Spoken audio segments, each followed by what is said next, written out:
Hi everyone, I am making my video of the birth story I had with my son Hudson. Been wanting to do this for a while before I forget. So where do I begin? I wanted to talk a little bit about what led up to me having Hudson.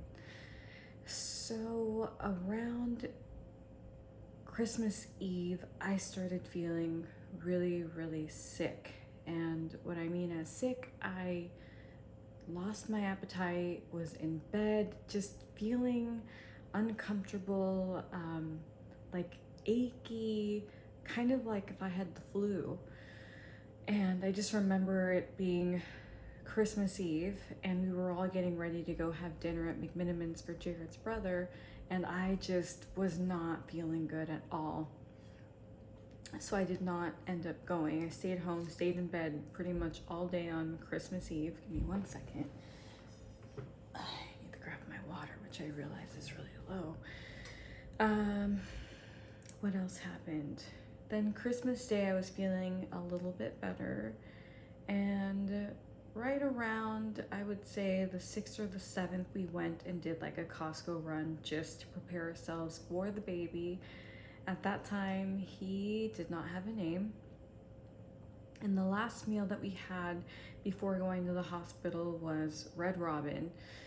I don't remember what I had from Red Robin. It must have been like a cheeseburger or something. And right around, I would say 2 in the morning, somewhere around there, I woke up and I just felt wet. Like I felt like I wet my pants or something. And I remember getting up and going to the bathroom, and you know when you pee, you could feel the pee come out. Well, I felt like I had stopped peeing. Well, the liquid was still coming out, and I thought, that's not normal. And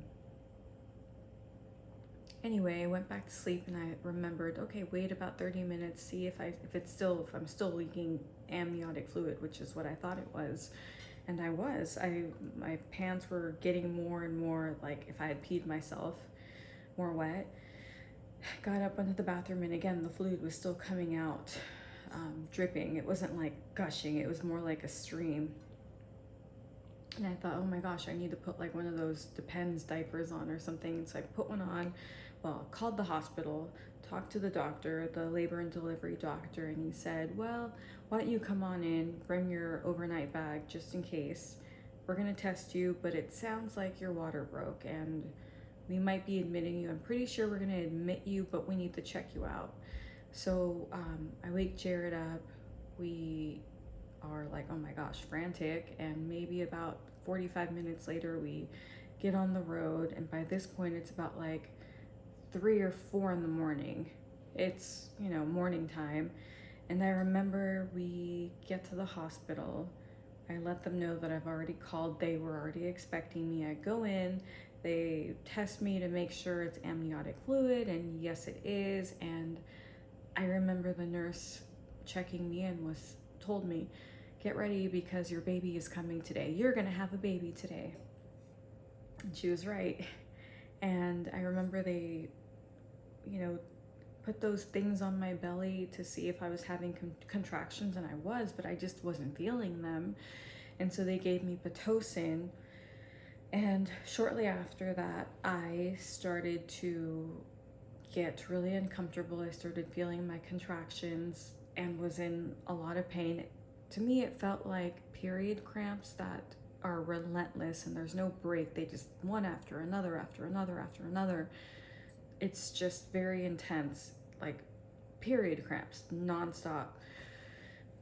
And I remember I asked the nurse, when is this gonna stop? Like, do I get a break? And she's like, oh no, it gets worse. I'm like, it gets worse? What?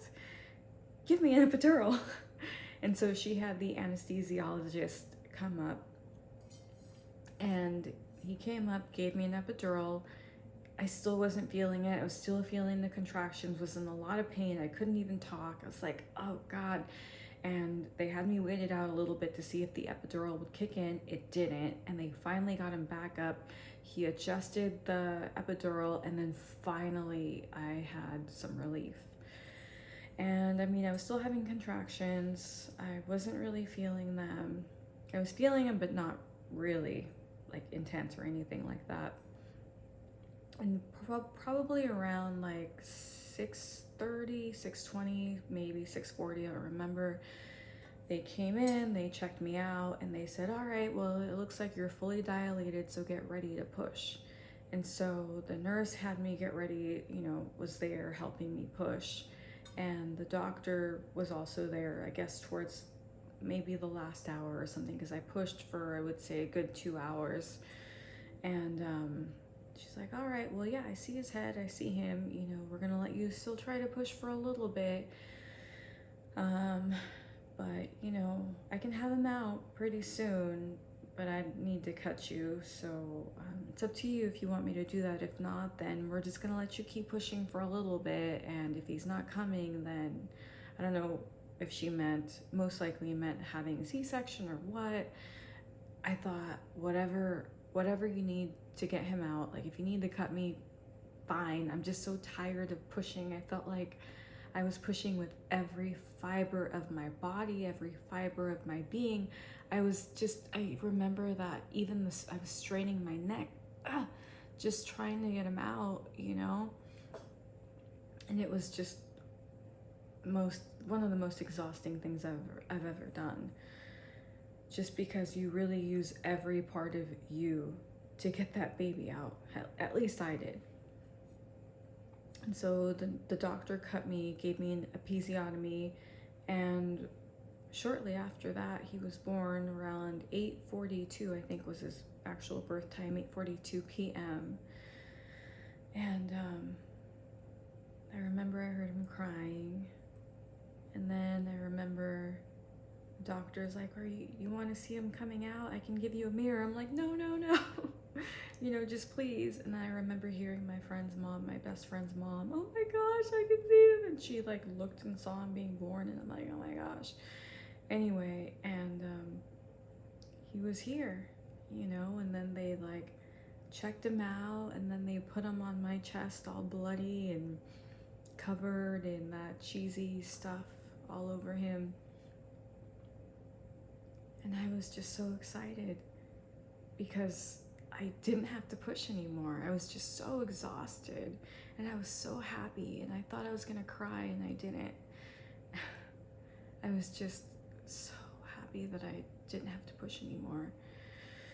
And my best friend was there waiting to see him. She had to go to work, and so I really regret not letting Jared hold his son first after Hudson was on my chest. At this time, we didn't have a name for our baby. And yeah, so she came in, she held him for a little bit, and then Jared held him.